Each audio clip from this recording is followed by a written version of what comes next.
Ready?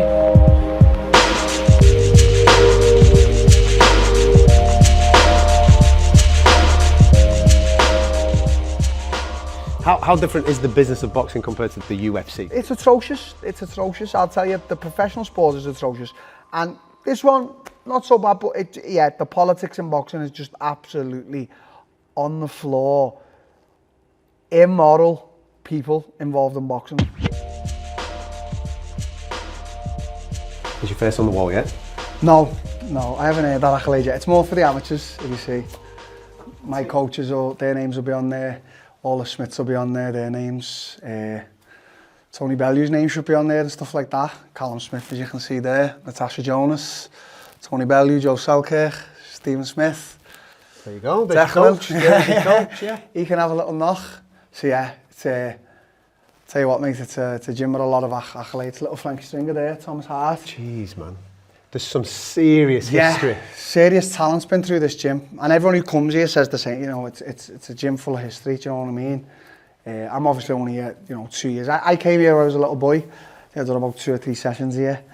But Did you? When you were a kid? Yeah, when I was very young, like 8. Yeah, come in. Yeah, I've done like 2 sessions here, yeah. But it's a proper old school gym, as you see it. The changes are old school.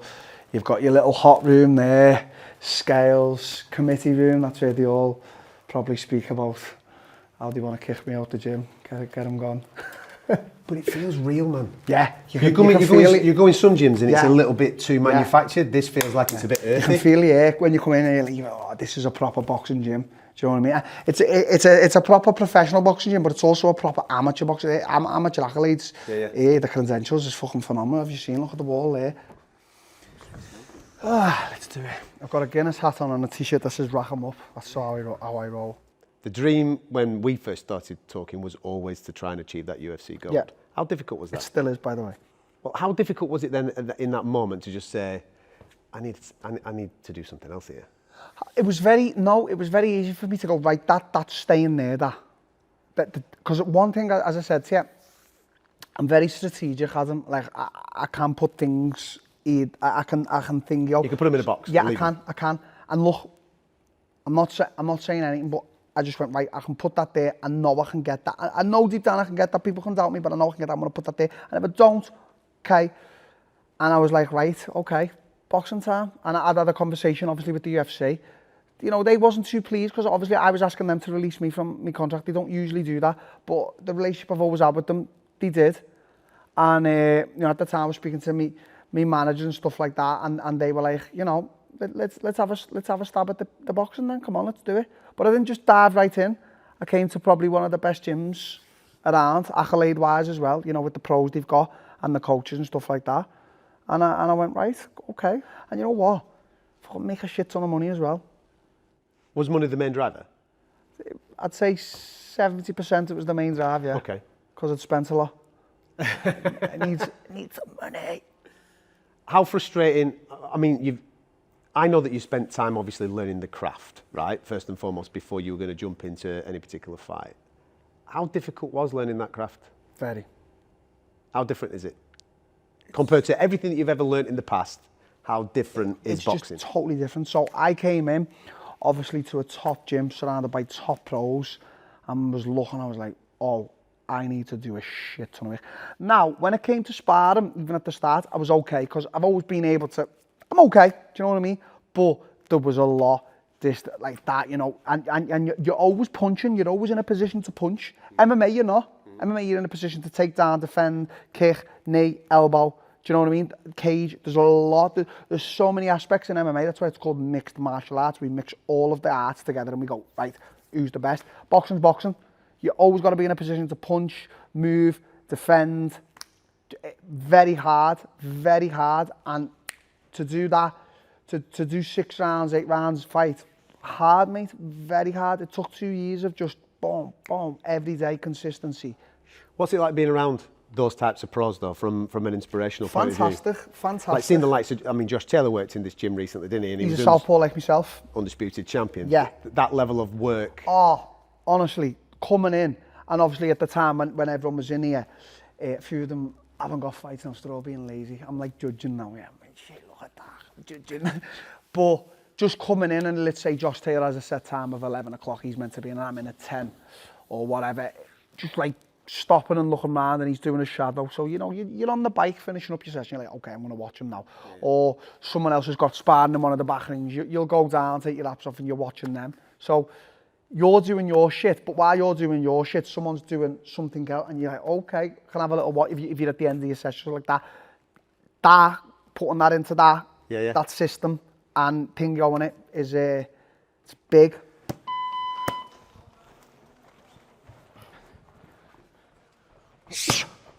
Turn it over. There you go. 1, 2 head off the line. There you go. Step off and good hands. Now touch and catch. Come.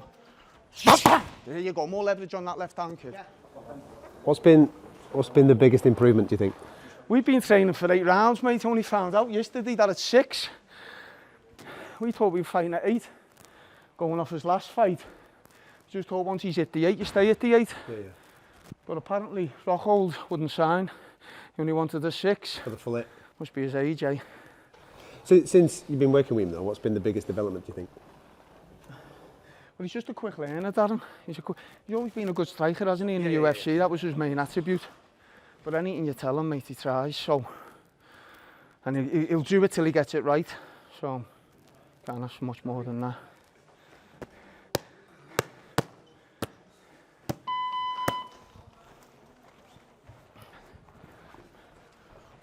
Can you remember your first ever fight? In the ring? It can be wherever, mate. It can be on the streets, it can be on the cobbles, it can be in the schoolyard. Your first ever scrap. First time that you ever actually had hand-to-hand combat. St. Francis de Sales. I want to say year 4. Wow, early. Alex, the guy's name was, and we had it on like a wall, like that. What, balancing on a wall? Like the wall was that big, yeah, and we were both on it, and everyone was below us. That's how St. Francis de Sales, when you walk in, there's like walls, yeah. It's only there, St. Francis de Sales. Was it a moment of emotion, or was it like pre-arranged? I remember, I think, yeah, no, it was pre-arranged. I think we just didn't like each other. Okay. We ended up being mates, yeah, but Alex, year 4. What can you remember about it? Battered him. What do you think has drawn you to fight sports? Have you always been, I mean, you're talking about a year 4 confrontation there. Has that always been part of your life? Yep. Confrontation? Yep. I just love fighting. I absolutely love it. My missus asked me, I was just like, do you really love fighting? I'm like, yeah, I love fighting. Through the years, I've learned to, obviously, inside the ring, outside the ring. I'd say the last few years I've really learned to harness and control my emotions in like certain situations. Like as we were talking off camera, then I was in Ibiza weren't I, after my last fight, and we done a pit stop in Barcelona before Ibiza, and some guy tried to attack me in the club, and I just stood there and I was like, this guy's trying to attack me, and he was with this big guy, and this guy was looking at me, and I was just like, why are you trying to attack me? They were actually trying to attack me. He come up and said something about UFC, and I went, oh yeah. And then out of nowhere, drugs, ale, something like that, must have just got the better of him and he tried to attack me, and everyone was, all my friends, Brendan, were looking at me and were like, wow, Darren. They were like, fucking hell, how did you not react? I was like, because I'm not about to ruin this holiday for us. We haven't even started yet. We're all here, we're all on a good vibe. If that guy wants to go away saying, yeah, I've just fucking stuck it on Darren Till, he never done nothing, I'll let him have his little thing. So these days, it takes a lot, like, you've got to hold a lot in. You've got to strip your ego right back. That's why I talk about Luke, for example. You know what I mean? I just see the way he walks around with this chin in the air and ego. Like, you've really got to take your ego out of these situations and go, okay, understand people, understand why people are coming up on that vibe, or understand why someone's coming up abruptly asking for photos. Everyone's different in their own perspective. So recently I've really learned like about harnessing emotions and stuff like that. Is that from personal life experiences? Yeah. Like what? Elaborate. What have you gone through during your life that has brought you to this? I don't like to use the cliche, you know, I've had it hard, because I had a terrific upbringing. I was obviously brought up in a rough area in Liverpool, 5 minutes from here. very rough, but my mother and father provided for me. We weren't rich.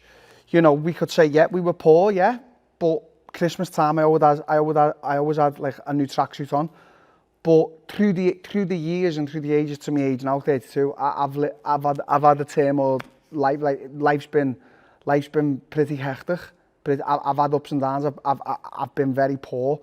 I've had money and not knowing what to do with it. I've had relationships. You know, I've had to take care of myself in other countries. I've had to make sure since 21 now that I've got a responsibility, haven't I? A commitment to make sure that my kids are always provided for. So I've had a hectic 32 years. If it was to all end now, I'd say, fucking hell, live some life, that guy. You've had a good go. Yeah, I've had a good go. Darren, we were talking about range before. How hard has it been changing your mentality, keeping your hands here rather than here as well for stopping takedowns? Hard, very hard. Because it's tight that now, isn't it? It's tight, it's not going anywhere. What we got? Yeah. Yeah, it took me 2 years to do that. And I still have my tendencies from them, right? Yeah. But this is what I mean about moving into a completely different martial art. So... Because when you're kickboxing and MMA, you're bouncing. We were never... When we said we can box, Luke said he can box. We can't, because when we just left MMA, when I come to here, I thought I could box. You can't box. It's a totally different martial art. Yeah. And then MMA, we can throw hands, that's the difference. There's very few Max Holloway, Jack Madden who can box. Other than that, there's no one else. Yeah. Because it's a totally different distance. Scar's got to be tight all the times. Does that change timing? Everything changes everything. Touch and catch. Look at it. So what are you looking to get out of boxing then? I'm looking to fight well. Might even turn over to the pros if it becomes about. I know I've got it in me. Make a shit ton of money and make sure I'm happy, because as we just spoke about, like I struggle with that. So yeah, like I wanna enjoy this run I've got at the moment. How long is the Misfits contract journey? Over for this fight. So the Luke fight is the last one with Misfits? Yeah. Listen, you're making a bit of coin for them, so I would imagine that there's going to be an offer coming your way. Is it something that you would stay with, or you 100%. Is the end goal, for example, the majority of people in this world, I would say, the end goal is to try and get themselves to a fight with someone like a Jake Paul? Yeah. Is that the target? Yeah, I think your Tommy's, KSI's, Jake's. I think getting a fight with them, ruffling them up, and then probably moving over to pros, because then it's like you've done the influencer boxing, because they're all at the top of the tree, aren't they? Do you know, I'm just behind them right now, and they know that. So yeah, but there's a shit ton of money to be made as well, so why not milk it? What happened with the Tommy Fury thing? From my side, I was scheduled to fight Tommy. We had a press conference. I said a lot of nasty, mean things to John and Tommy. I walked in the gym one day here about 6 weeks before the fight, and Tommy had put an Instagram story up saying that he wouldn't be willing to fight me because I've been saying I'm going to kick him in the head. I'm not professional, and I think he also said that apparently I've been speaking to betting companies about throwing the kick, and Tommy pulled out the fight. Now, if I was speaking to betting companies, I'd just say, because you know me, Adam, everything I say is just, whether people like it or not, it's just the truth. So that's his narrative now. I was speaking to betting companies. Yeah. But you went? Obviously not. Do you think that you could get to a point where Jake Paul would fight you? I think if everything aligns right, yeah. If the numbers are right and it's the right time, you know, he's obviously on his path and I'm on my path, and all the shouting from each side is big enough, then it happens, doesn't it? But let's not mistake ourselves. It only happens on his side, not on my side. He is the A side. He's the bigger name. He's globally the bigger name. He owns his own promotion. He's got the most money. I'm not ashamed to say all I'm thinking that he is the A side. Do you think you'd ever go back to MMA? Right now, no. Right now, no. You're happy? Yeah. That didn't sound 100%. I've probably still got a few things in my life that I want to do, don't I? Underlying. I'm happy in terms of leave here. I've got a great foundation around me. I've got good coaches. I've got a good group of solid friends. I've got a good missus who supports me in anything I want to do. Do you know what I mean? So yeah, I'm happy. But as humans, we're never fully happy, are we? We always want more. I'm one of them guys, I just always want more. Nice one, mate. Nice one, mate. Is that good, yeah?